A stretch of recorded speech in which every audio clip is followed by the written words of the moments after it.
I got a flat tire that's at a tire place, and if I don't go down there and start that thing up and bring it in the garage to get some air in it, it'll be flat and I won't be able to move it. I have a tire repair appointment in the morning. I've got to do this. It's crazy ass weather. I'm riding my bike. See my bike? It's a really cute bike.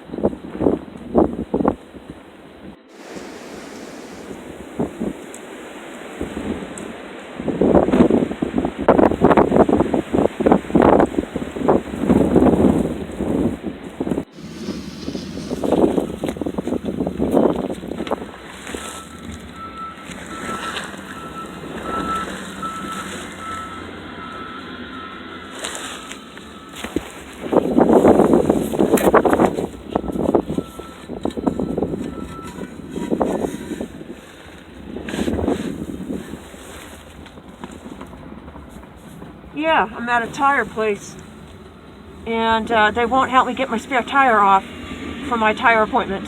I've been out here for a fucking hour. Yeah. Oh shit.